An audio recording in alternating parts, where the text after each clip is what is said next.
Question 2. The protagonist in False Hope is shown to be weak and helpless. The shots urge the audience to feel sorry for her and look down on her from the point of view of the shot. Her lifestyle appears unpleasant, and we get the impression there is nothing she can do about it. It is suggested that she has a fragile mental state, and that she has been dealing with the situation for a long period of time.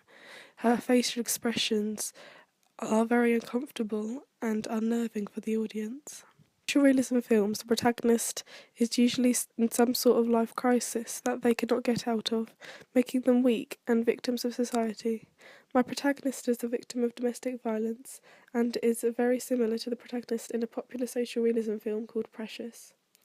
When analysing the opening sequence of Precious, I noticed the similarities I wanted to include in my representation of a female protagonist. During the opening sequence, Precious feels alone in the corridor and does not have anybody to support her or a friendly role in her life. Alike to the walking sequence in False Hope, the protagonist is portrayed as lonely. During the titles, Precious also has a dream sequence implying that she has ambitions or wants things to change in her life, having a similar reaction from the audience to when we see the protagonist's memories in False Hope, suggesting withdrawal and loneliness.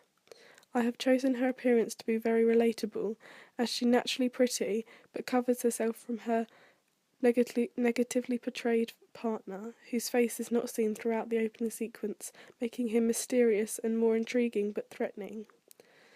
I chose to represent my protagonist in this way to have my audience connect with her and empathise for her. They hope for a positive outcome throughout the narrative. However, eventually they know it is unrealistic and it gives the audience false hope.